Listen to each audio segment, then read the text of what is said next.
Okay. Oh, okay. Okay.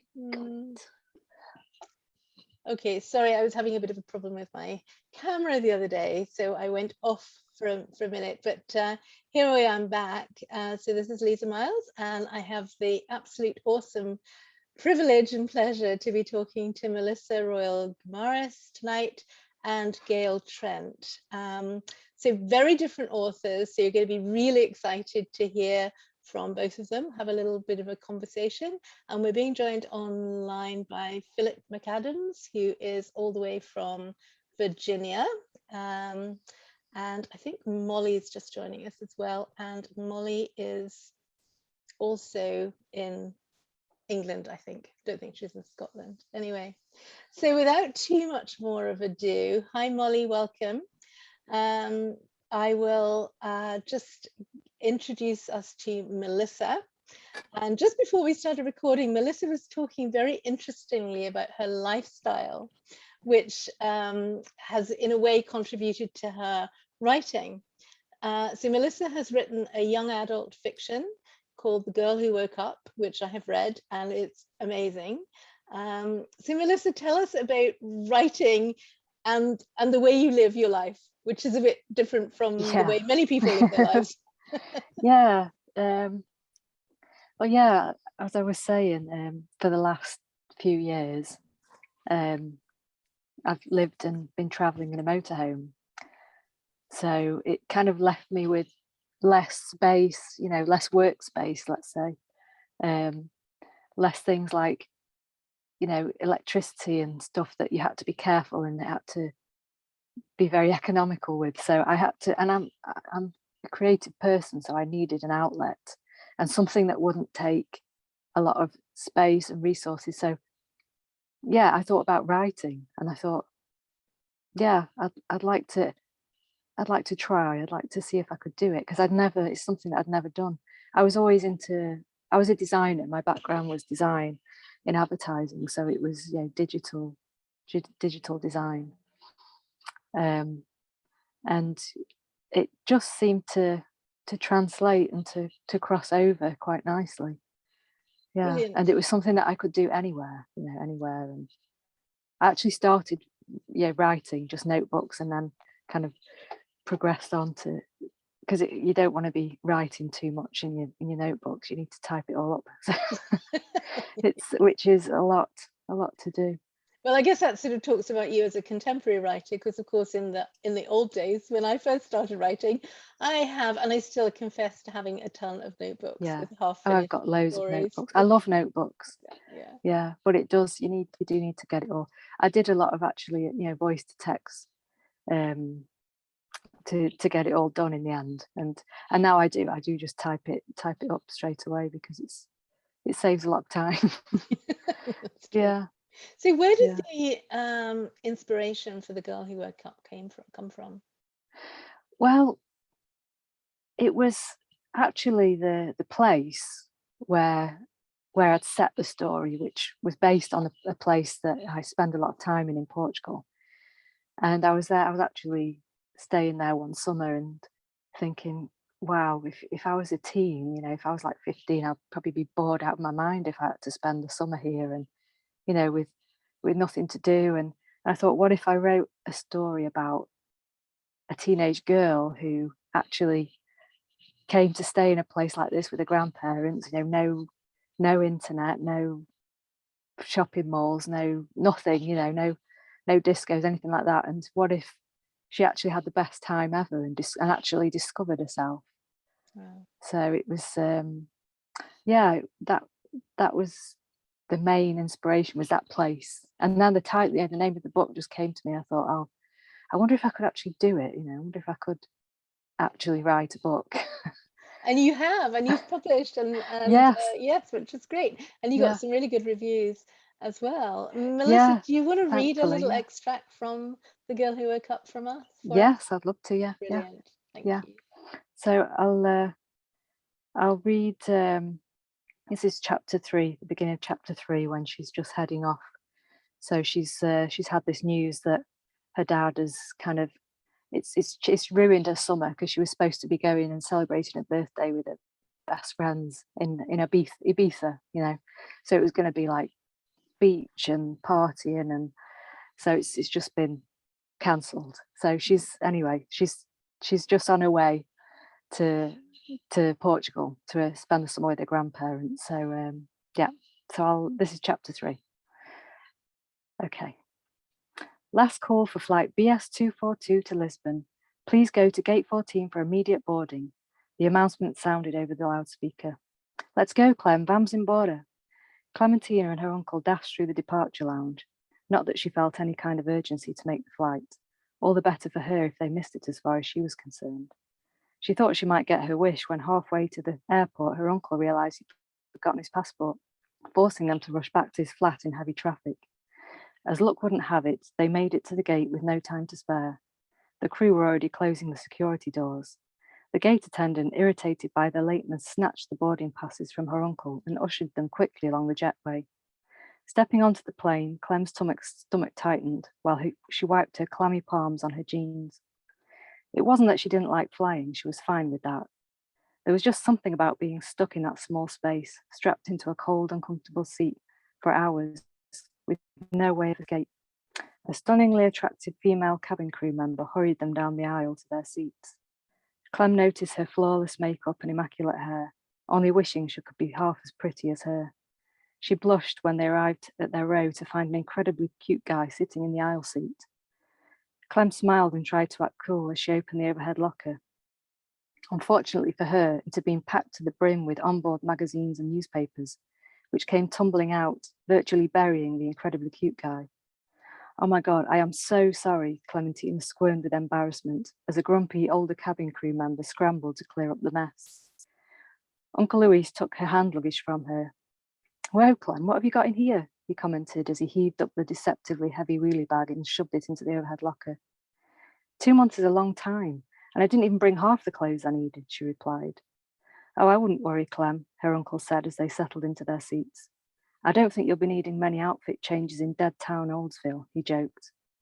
Clem took out her iPad and chunky headphones from her handbag and then stuffed it under her seat in front. The stunningly attractive female cabin crew member was fussing around her uncle, but his flirting was lost on him, as he was too busy checking out the handsome male pilot through the open door of the cockpit.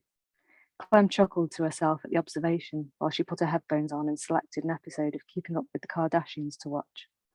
It would help take her mind off the mild claustrophobia that was niggling at her. She must have nodded off some time into the flight. A strange pounding roused her, almost as though somebody was kicking the back of the seat. She spun around, irritated at the disturbance.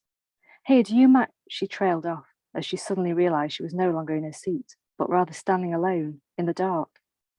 What the hell? She said, confused. She wasn't on the airplane anymore, but where on earth was she? She scanned around the dark space, but she couldn't make anything out at all. She noticed a slight chink of light off in the distance and started towards it. The surface beneath her feet felt smooth as she walked, and an earthy smell filled the air. Getting closer to the source of light, a faint, shadowy figure appeared, still too distant to tell what it was. Hello, she called out. Was that a voice? It was too muffled to understand. In that instant, she was pulled into the light, skimming through the air at such high speed that everything around her became a blur. It was exhilarating yet terrifying at the same time. She had a sense of unease that whatever it was that she was moving towards, she wasn't quite ready to see. Her heart pounded in her ears when she came to a halt with a flash, hovering in a pure white space. No walls, no ceilings, no floors, just a bright white space. She was frozen in time, free from worry or thought, simply a calm, blissful state that seemed to have completely taken her over. She had no idea where she was, but she knew she was safe. Something caught her eye just ahead, a flicker of movement, some blurry, obscure shape slowly approaching. She squinted her eyes and focused hard as the figure became clearer. Clementina! She became aware of a man's voice calling her now from somewhere else. Hey, Clementina! She felt herself being shaken, and then with a jolt, she opened her eyes, almost jumping out of her seat and startling the life out of Uncle Luis in the process. Whoa, Clem, he exclaimed. That must have been some dream you were having. She caught her breath as she came slowly back to reality, Yeah, it was intense. It felt so real. Her headphones had slid askew and her hair was all ruffled and flyaway from where she had lain against her uncle's shoulder. She neatened herself up quickly before anybody could notice her dishevelled appearance. Oh, I've been drooling. How embarrassing, she thought, mortified with herself. It took her a good few minutes to settle herself down again, still feeling a little unnerved by the vivid dream she'd just had, or whatever it was. How could it have seemed so real? How long do we have to go? She asked her uncle. About an hour, I think, he replied. Feeling restless, it occurred to her just how boring it was to fly. So much waiting, waiting to check in your bags, waiting at security, waiting to board, waiting to arrive, waiting to get off. Oh, it's so boring. She couldn't help but think how much of her life was like that, mostly a lot of boring waiting around for something exciting to happen, with lots of annoying things like school and exams getting in the way. She felt as if she had no control or any sort of say in her life, despite the fact that she was pretty much an adult. Hey, you're wearing your mum's necklace. I haven't seen that thing for a while, her uncle said, noticing the ornate pendant that Clementina was now fiddling with. Oh yeah, Dad gave it to me the other day. I love it. It's so antique and mystical looking, Clem said, admiring it. Well, it is pretty old. Your great-gran gave it to your mum, and it was given to her by her gran, and so on, for who knows how far back, Uncle Louise replied. I remember the fight it caused between your mum and your aunts. They were so jealous. He laughed as he pictured the scene. They were very close, though, your mum and your great-gran, he continued. I suppose they were closer because of, well, let's just say they had certain talents in common. He hesitated around the sensitive family subject. What do you mean? Were they psychic or something? Clem probed. I'm sure Dad mentioned something once, but you know what he's like with this sort of thing.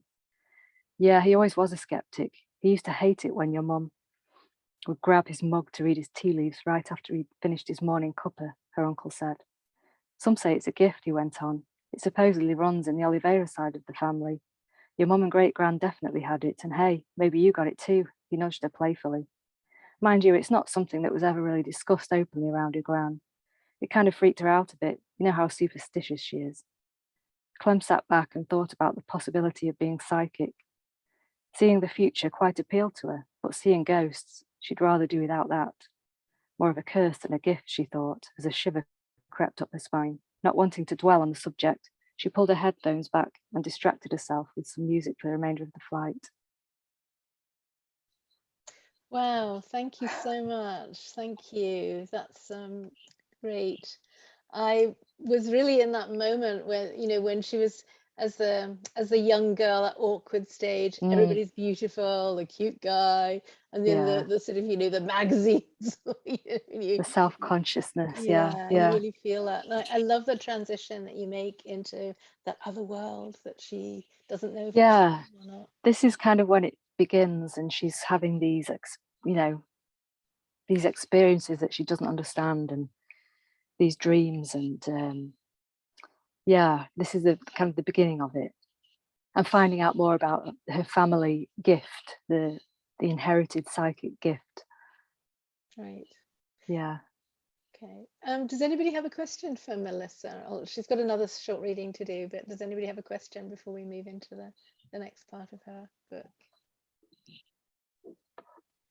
How old is the character again? She's 15. She's going to be 16. So she's going to be having her birthday on her summer holidays. Mm-hmm. Yeah. Wow. What an age to find out. So when you're already having questions and such. Oh yeah. It's a real story of self-discovery, but unexpected as well. Yeah. Mm-hmm. Does she have brothers and sisters, or is she an only child? No, she's an only child, and her mum died when she was 8. So this is also a story of her kind of reconnecting with her mum, because she's going to stay with her grandparents, who are her mum's parents. So she's really reconnecting with her mum and that side of the family, because she hasn't had chance over the 7 years that her mum's been gone. So yeah, this is a real kind of reconnecting and rediscovering, and yeah. So was it the grandmother's necklace that she's going to stay with? It's her, no, her granddad's mother, so her great gran on her granddad's side. Right. Okay. That's where the gift comes from. Yeah. Okay. Yeah. Wow. Thank you, Melissa. So do you want to read another extract for us? And Yes, yeah. Brilliant. I'll Thank you. read this is chapter 8, the beginning of chapter 8, where she meets she makes a very unlikely friend who becomes a sort of a bit of a spiritual guru to her. So yeah, I'll read from chapter 8 for you so you get an idea. Thank you. Okay. The next morning, Clem woke up feeling groggy, wishing she hadn't agreed to walk all the way to Fatima with some old lady she barely knew. What was I thinking? She reprimanded herself as she slid out of bed. Blurry-eyed, she searched through her clothes, seeking out a suitable hiking outfit. She decided on a loose I Heart London t-shirt with cropped leggings for comfort. Luckily, her dad had made her pack some hideous hiking boots she had left over from a geography field trip, hoping she'd get some good use out of them. Not her usual choice of footwear, but she supposed it would serve the purpose. She then slapped on several layers of SPF 50 and headed downstairs for breakfast. Her gran wouldn't let her leave the house without loading her backpack with enough sandwiches, cake and fruit to feed an army. She told her gran she was going exploring in and around the village, just boring research for her school coursework. She didn't think she'd appreciate the idea of her granddaughter hanging around with the village witch. She made her way over to Ermelinda's cottage, the morning air still comfortably fresh. She closed the gate behind her, and then as she turned to walk down the street, her laces had somehow got all tangled up. Her body lurched forwards, her feet stuck where they were, sending her into yet another spectacular faceplant onto the stone-cobbled floor. She cried out in pain and grumbled out loud to herself. This is a sign. I'm not meant to go. I knew I should have stayed in bed. She got up and dusted herself off, a nice new bruise already appearing on her knee. Oh, great. That'll match the graze from yesterday's fall. She sighed, admiring the new temporary tattoos on her legs. Ermelinda was already out front waiting when she finally arrived at the cottage. She greeted her with a welcoming smile, and Clem felt herself begin to relax a little. It seemed to be the effect the old lady had on her. She handed Clem an old walking stick, almost identical to her own. I'm hardly going to need this, Clem thought, but she decided to humour the old lady and so politely accepted it. Ermelinda placed her bundle-up belongings on top of her head, and the unlikely duo set off. About 10 minutes down the road, they veered off into a field, following a well-worn track through the valley. For the first 20 minutes or so, the pair strode along in silence, Clem with her head down, trying not to think about the pain in her newly bruised knee. They had barely begun, but all she could think about was getting the hike over and done with so she could learn a bit more about her mum and get back home. Ermelinda's pace was quicker than her own, but she was managing to keep up so far. It was Clem who broke the silence, her burning curiosity getting the better of her. So, is it true that you walk every day because of a promise you made after your husband passed away? Clem asked as delicately as she could. Yes, I suppose it did start like that. It was a huge shock to me when Alberto died. I'd never been alone before then, and I depended on him for everything. The old lady spoke slowly and clearly, her gaze fixed on the way ahead. And before Alberto, I depended on my family, my parents, my brothers.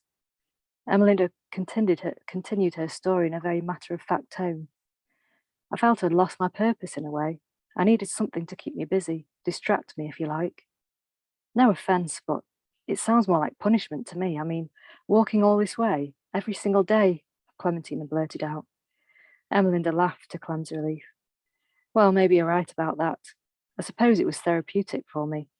It was hard at first, but the more time I spent walking and just being out here, she gestured to the scenery around them, the more I got used to being myself, and I discovered I quite enjoyed my own company. Clem frowned. But don't you get lonely? I mean, being on your own all day, every day? Ermelinda laughed again. Oh no, dear. It's impossible to be lonely when you truly love and accept the person you are. Clem didn't quite understand Ermelinda's sentiment. Wasn't it a bit egotistical to love yourself? She pondered the thought as the trail started to get steeper, climbing the valley slope towards the hilltops. The sun's rays were getting hotter by the minute, and with only an hour into the hike, Ermelinda's pace hadn't faltered one bit. Clem was struggling to keep up already. She was glad of the walking stick now, using it to help her up the steep climb up the crumbly hillside track. The old lady showed no signs of slowing as she ploughed on ahead, the gap between the two gradually increasing. What is this woman made of? Clem was almost at the top of the hill, panting and sweating buckets. She forced herself over the top, relieved to see Ermelinda sitting in wait on top of an enormous smooth boulder. I wouldn't normally take a break, but I think you could do with a few minutes. Ermelinda looked and sounded just as cool and composed as when they had started. Clem could barely speak. She was so out of breath from the climb. She plopped herself down on the rock beside Ermelinda and gulped gratefully from the flask of cool water she handed her. Clem lay back on the boulder, allowing the coolness of the stone to seep through the thin fabric of her clothes. How much further do we have to go? Surely we must almost be there. It feels like we've been walking forever, Clem said when she finally recovered her breath. Well, we're not quite halfway yet, Ermelinda chuckled to herself as she peeled an orange, the delicious aroma rousing Clem's appetite. Clem groaned, imagining herself back at home in London, pinging out on pizza and streaming back-to-back TV shows to her heart's content. For now, she'd have to settle for a cheese and ham sandwich and rolling hills for as far as the eye could see. Clem had to scoff down the last of her sandwich as Ermelinda was already back on the trail, and she didn't want to lag too far behind. She winced, sensing the start of a blister forming on her right heel. Stupid, ugly shoes, she complained under her breath. Despite the discomfort, she picked up her pace and caught up to Ermelinda. She still had questions she wanted to ask and wasn't about to waste the opportunity. The freshness of the morning had faded and Clem was over the view already. You've seen one hill, you've seen them all. I heard that my great-gran and my mum shared a sort of psychic gift. Did my mum ever talk to you about it? Only I can't really talk about it around my gran. It's a bit of a touchy subject for her. Ermelinda smiled knowingly. Oh yes, that doesn't surprise me. I suppose she told you I'm a witch too. Are you? Are you like my great-gran and my mum? Clem probed further. Well, maybe in some way. In a way, we all have a gift. It's just that not everyone comes to realise it, Ermelinda replied. I like to think that my gift is in my connection to Mother Nature, something I discovered over the years of walking this trail. It taught me to find the stillness within myself, something that you might find helpful, my dear. Clementina fidgeted with the straps on her backpack, the pain of them digging into her shoulders distracting her and making it difficult for her to follow the old woman's story. Ermelinda deviated off the track towards a shaded spot under a cluster of small trees. She sat herself down on the floor on a patch of soft cushion-like moss. Oh, I'm okay. I don't need to rest. Let's just keep going. I want to get there already, Clem insisted, the agitation rising in her voice. Ermelinda patted the ground in front of her, gesturing for Clementina to join her. The destination isn't necessarily important, my dear. It's also about savouring what you can learn and experience along the way. Thank you so much, Melissa. I think you've done something quite different in terms of the genre, because you're taking us into a very intrapersonal journey rather than, Yeah. a lot of the sort of, the expectation might be that this is all about, the sort of what's happening out there, but actually it's really what's happening inside her, isn't it, with all her definitely. Yeah, I hope that that's what comes through. Yeah, lovely. Yeah. Thank you. Yeah. Does anybody want to ask Melissa anything else from the last reading? I just want to say it's wonderful. I think it should be required reading in the schools because, like you said, it's about growth and understanding, and she's listening to this older woman, and she's looking for answers, and it seems to me like she's open to the answers. You know what I mean? Because so many kids that age think they know everything. Yeah. And I think maybe she started out that way, but since she started waking up, she realizes that she doesn't know everything. Yeah. And because she didn't have her mum around at that, that crucial age as well. And, it was mainly her dad, and not having that female influence as well. It's like she's kind of catching up with all of that. And so there are lots of women in the book, her aunts and her gran, and and this Melinda, who becomes, you know, her, like I said, like a kind of a spiritual guru. Mm. Yeah.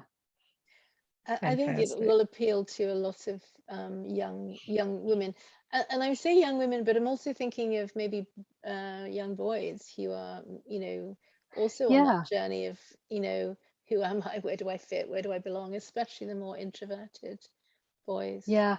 you know, who I find. would hope so. Yeah, because I wouldn't want to just limit it and say, oh no, this is just a girly Mhm. read, you know. But I think, and the feedback I've had as well has been quite. People have told me now they think it would appeal to quite a variety of ages and, you know, both male, female, whatever, you know. Yeah, that's great. Yeah. So where can we buy your book, Melissa? Give yourself a It's, big promo. Where do we buy it? yes.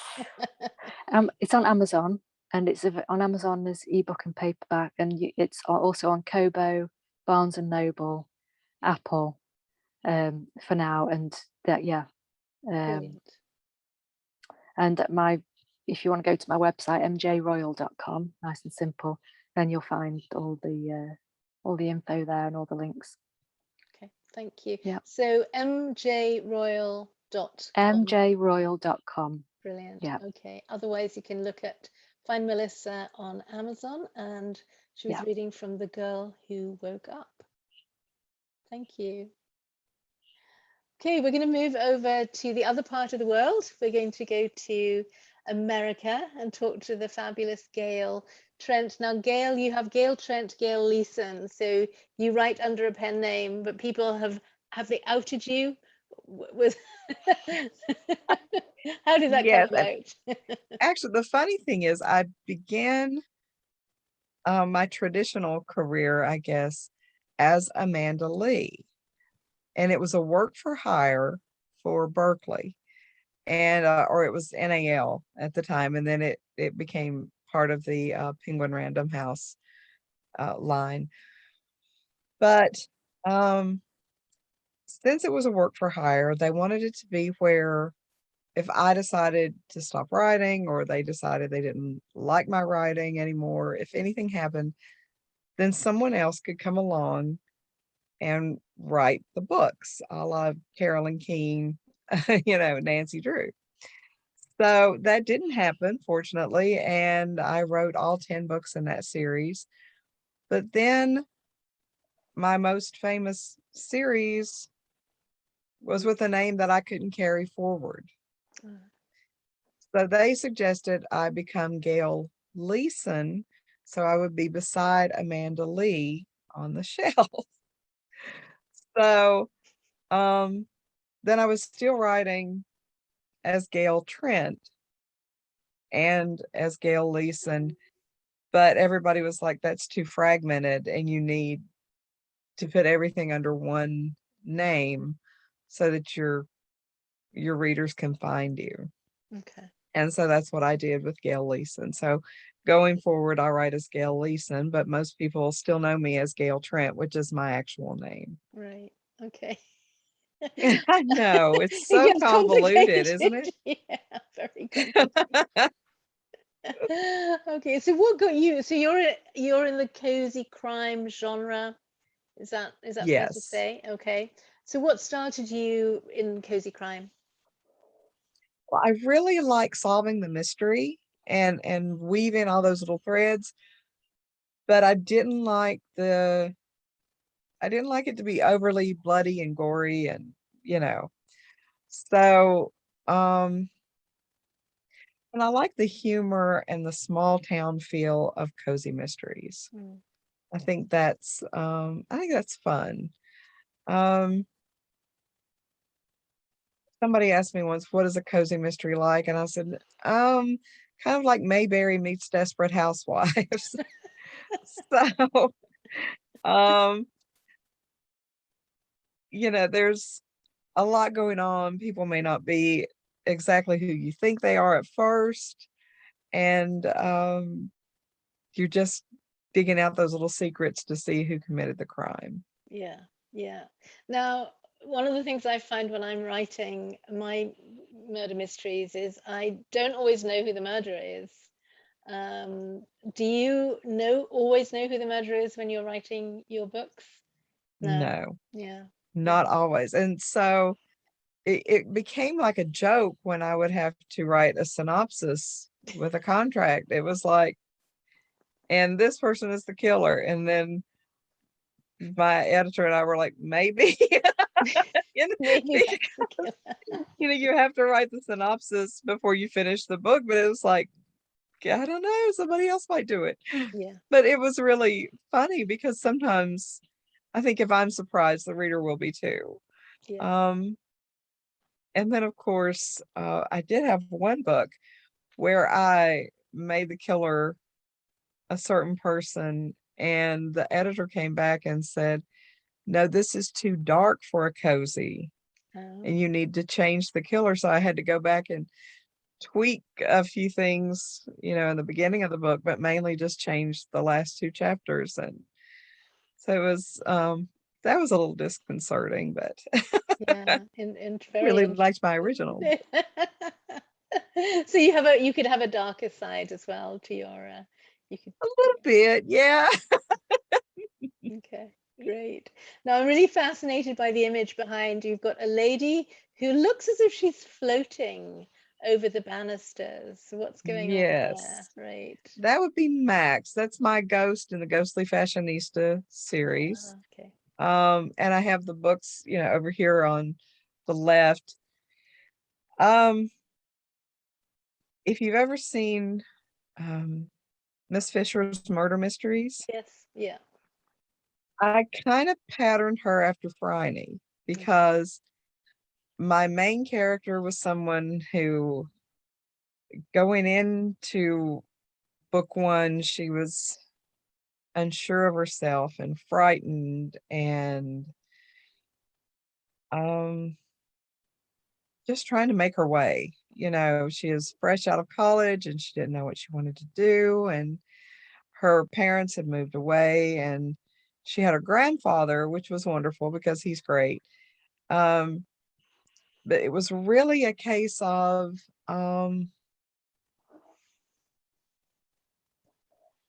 she's just trying to establish herself in a career and find something that she enjoys doing. And she's, I think she's kind of wanting to find a home, wanting to find friends. And then it turns out that her best friend is a ghost. So, Oh, right.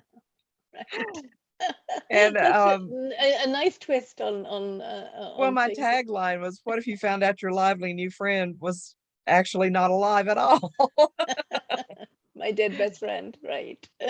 Right. Yes. What are you going to read an extract for us from Gail? Which of your books are you The going to? first I'm going to read is when she finds out that Max is a ghost, because she's seen her the first day, and then Max was there, and then Max wasn't there when she came back, and she thought she just left.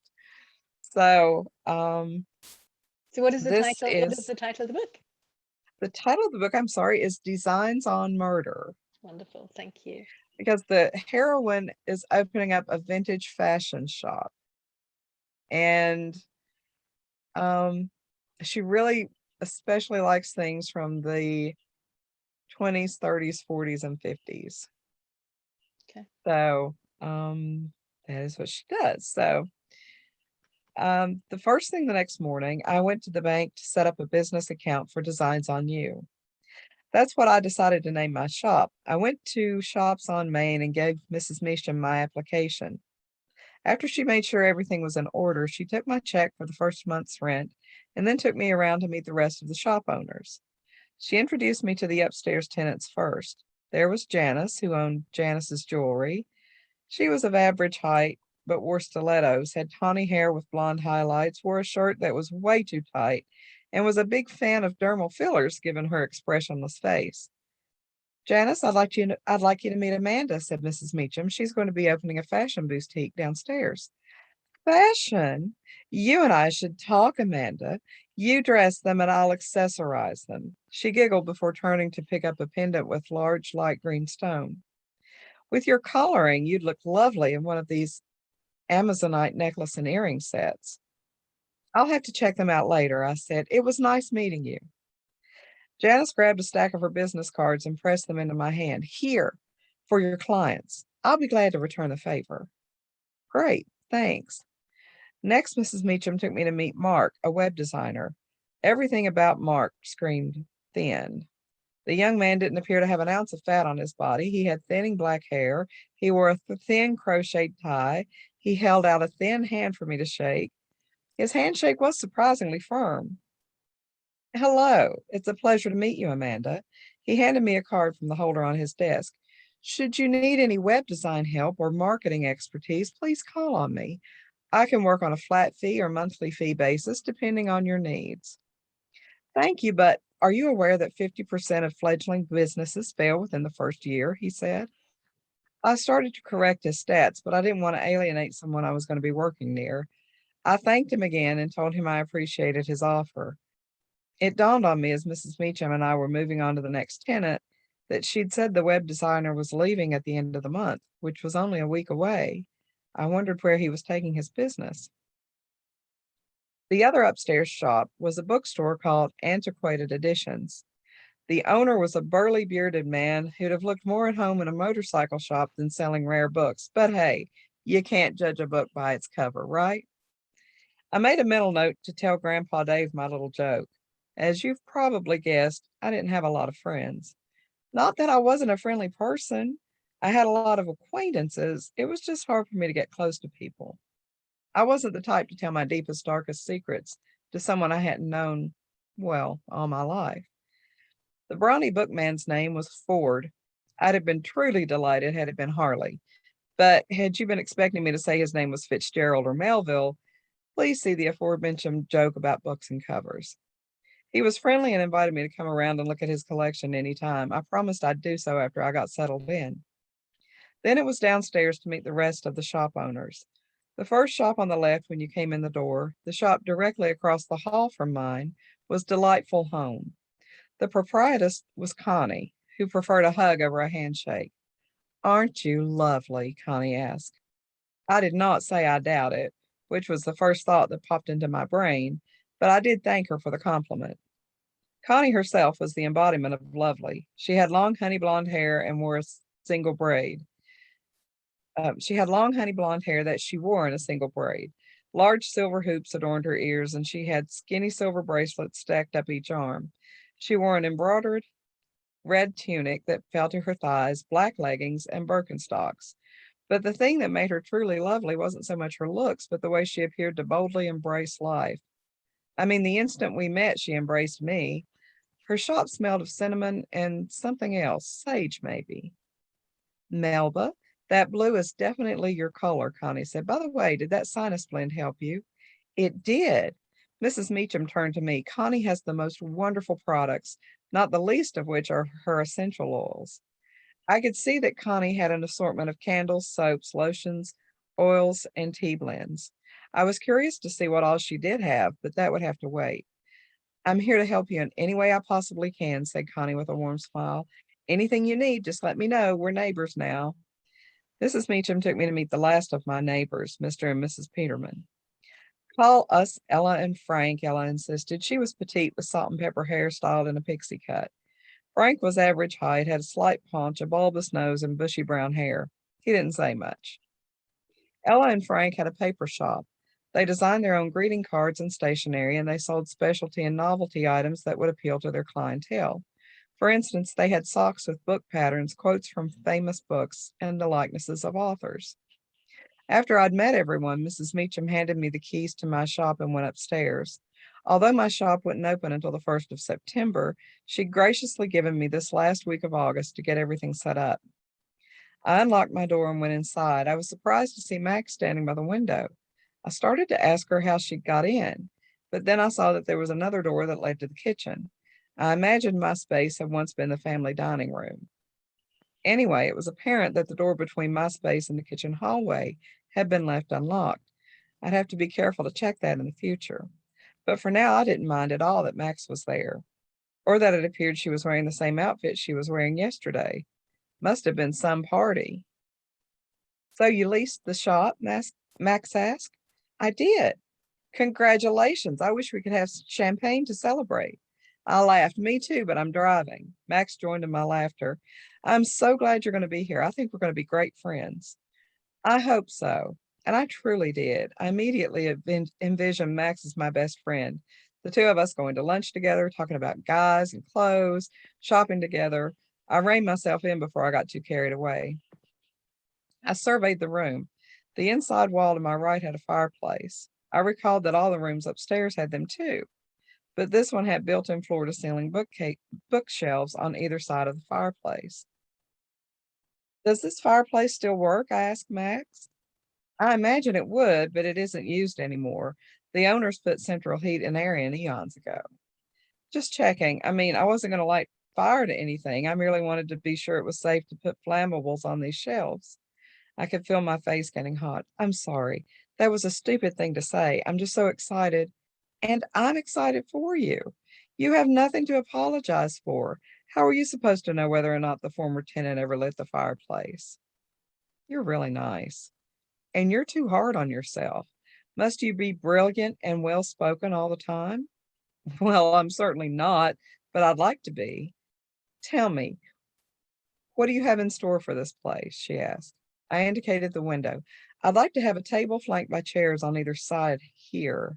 I bit my lip. Where's the best place around here to buy some reasonably priced furniture that would go with the overall atmosphere of the building? I have no idea. You should ask Connie. Connie?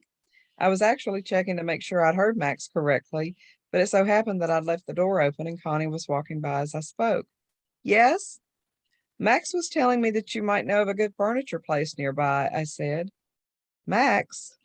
Connie looked about the room. Who's Max? I whirled around thinking Max had somehow slipped out of the room, but nope, there she stood, shaking her head and putting a finger to her lips. She was just here. She was here yesterday too. I assumed she was a Shops on Main regular. I don't know her, but I'd love to meet her sometime. As for the furniture, I'd try the antique stores downtown for starters. You might fall in love with just the right piece or two there. She grinned. I'd better get back to mine in the store.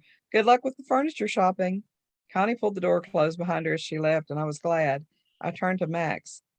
Gee, that was awkward, she said. I was sure you knew. Knew? That I'm a ghost. Oh, that's brilliant. That was so nice, that transition into finding out that she's a ghost. Wonderful. Thank you. And all of those characters, like you gave us so much of the texture and the smell and the thin, you know, when you kept saying he was thin this and thin that and the house thing. It was just like, oh, I'm right there. It's wonderful. And cozy. Yeah, it's cozy, isn't it? But with something going on. Thank you. The fireplace is intriguing too. Thank you. Yes, does anybody want to chat to Gail, ask a question or make a comment?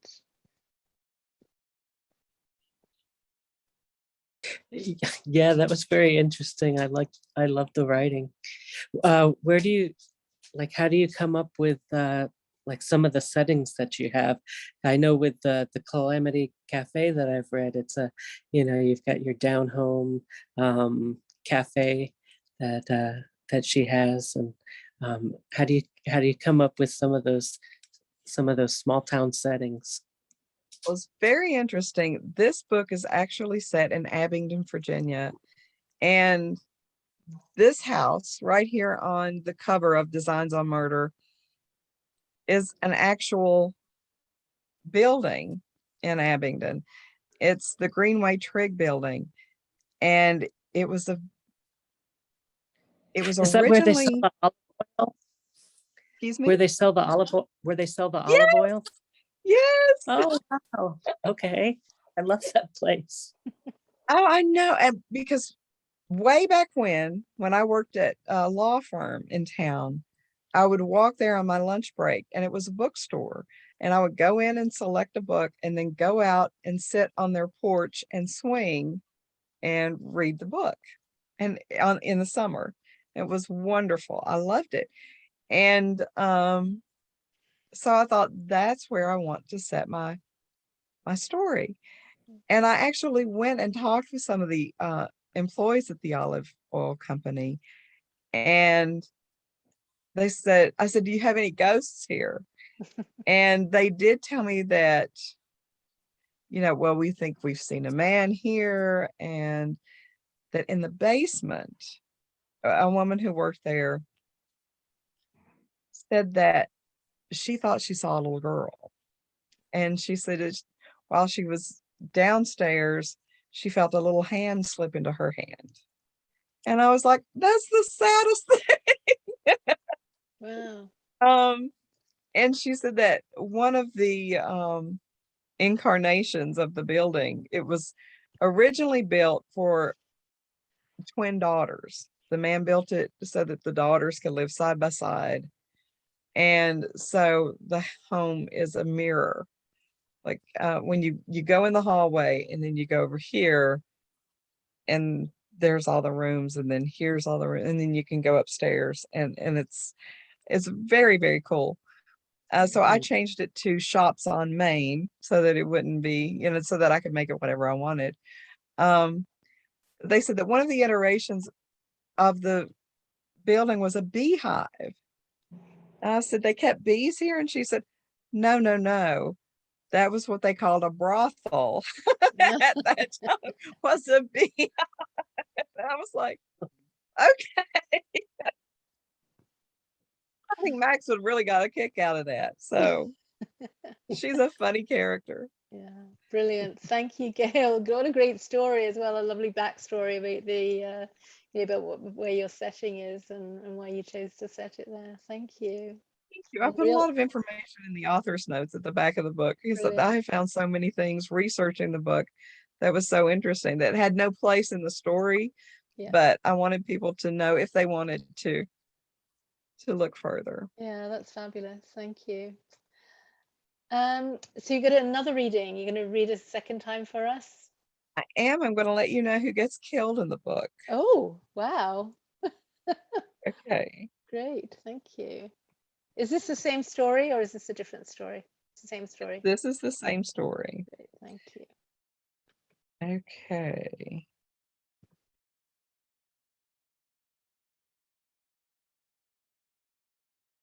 Let me see. I'm sorry, I lost my place. Hold on just 1 second. No worries.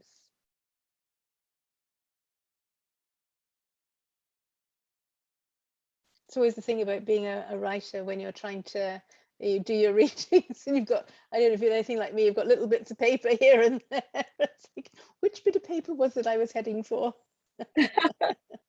And this one is much shorter, but it just gives you a little insight into Max and some of the other people. Grandpa and I had gone all over Abingdon, Bristol, and even Lebanon, but we'd managed to find some beautiful furniture and accessories for designs on you. We had also talked on and off all afternoon about how strange it was that both he and I could see Max. I hurried to the shop the next morning to await the delivery of the round table and upholstered chairs we bought to go in the sitting and fitting room. I noticed there was some commotion on the street. There were police cars in front of Shops on Main, and one officer was directing traffic around an ambulance. I thought there must have been a car accident. I took the road leading to the back of the shop, so I couldn't see exactly what had happened. I parked in the lot and went inside through the back door. An officer was there, and Frank and Ella were too. "What's wrong?" I asked. "It's Mark," said Ella. "He's dead." "Mark," I echoed. "He's the web designer," Frank supplied. "Of course. I met him yesterday. What happened to him? Was it a car accident?" "Someone shot him," said Ella, "right in his office." "It was actually right in his chest," said Max. I managed to ignore Max. "Who shot Mark?" "Nobody knows," said Ella. "Mrs. Meacham found him when she came in this morning." "He must have been killed last night," Frank said, rolling his eyes up to the ceiling as if he could see through the floorboards. "We need to stop standing around speculating." I turned to see Mrs. Meacham approaching us. It was obvious she'd been crying. I felt I, or someone, should put an arm around her, but I barely knew the woman. "Everyone needs to lock up their space and leave," she said. "I have all the keys and will stay behind with the police as they go through your shops. Ella gasped. Go through our shops? Like we're common criminals? I won't have it. You have no choice. Mrs. Meacham drew herself up to her full 5.5 feet and raised her chin. Shops on Main has been declared a crime scene, and the entire building is at the investigator's disposal. Furthermore, you will not return until the detectives give the all clear. I looked at Max, who was standing by the door with her hands on her hips. Did you see who did this? I asked her. No, dear, Mrs. Meacham said, patting me on the arm. No one saw what happened. Neither did I, Max said. I'm not omnipresent, you know. I merely nodded.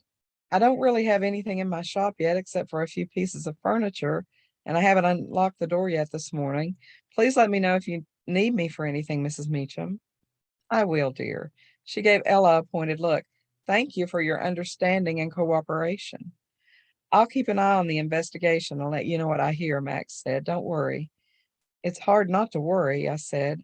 I know it's distressing, Mrs. Meacham said. This is a terrible thing to have happen. Should I call someone to come and pick you up? No, I'll be all right. Thank you. An authoritative male voice called from upstairs. Mrs. Meacham, we need you up here. I have to go, she said. Are you sure I can't call anyone for you, Amanda? No, thank you. I'm fine. She's made of sterner stuff than you give her credit for, Max declared, giving her head a shake that set her bob to bouncing. I gave Max a wan smile and she winked. See you soon. I'm off to see what the coppers have found. And then she was gone. Oh goodness. Of all the people that you introduced us to, I wasn't expecting the thin man to be the one who was murdered. But, Right. yeah, thank you for sharing that. Gail, so where do we buy your books? The paperbacks are available at all the stores, and the ebooks are currently only Now you say available. at all the stores, but that's in America, right? Right. So we can't just run along the road to Alba's Artisan and find them. So if we're not in America, if we're in America, all of the main book stores will have them. Yeah. Right. Yes. I forgot. Okay. The ebooks are available on Amazon, and they are in Kindle Unlimited right now. Yeah. And through the end of December, the first book is free with Prime. Okay, great. And the paperback version, which is not, I think it's available, is it through Barnes and Noble? Yes. Yes, brilliant. Thank you. So if we're international, you want a paperback version, you can get that through Barnes and Noble. Brilliant. And also the audiobooks are available there. I think there's only the audiobook for the first book, but it is available through Audible and Findaway. Okay, great. Thank you so much. I think it's lovely having both of you, both Gail and Melissa, very different writers, very different types of stories, and I think that's what's exciting about Writers Read, that we can, bring two kind of almost polar opposites together, but you also have commonalities, because you both write really strong character-driven stories. And of course, Melissa, this is your debut, and Gail, Yeah. you've been writing for a lot longer and have a big sort of backlist. So it's exciting to talk to a new author and somebody who's more established. So really appreciate you spending time with us tonight here on Writers Read. Molly, Thank you for having us. oh, you're welcome. Yeah, Molly, thank Philip, do you. you have anything you want to just say before we say goodbye? Oh, that I really enjoyed these writers' reads. It's wonderful to get to know new authors and just to be exposed to them. So thank you for having this. I really appreciate it. Thank you. And I'm looking forward to your next book. I don't know when you have time to write it, but Well, yes, it's called Murder by Stealth, and it's getting there. Tell us more about your books, Lisa. Well, very briefly, so I do cozy mystery set in Edinburgh, featuring an amateur sleuth called Rose McLaren. So book 3 will be coming out in December. I've got a young adult fiction and then slice of life stories through Love Bites, which is the good, the bad, and the downright ugly of relationships. Wonderful. And on our next Writers Read, Molly's going to be coming on and talking about your children's stories. And so I'm excited to be talking to Molly next time in November. Fantastic. Yeah, okay. So I'm going to say goodbye now, let you all get away to have your coffee or your wine or your gins and tonics or whatever it is that your time zone allows. Okay, bye-bye. Bye. Bye. Thank Thank you. Bye. you. Thank I you. know. See you.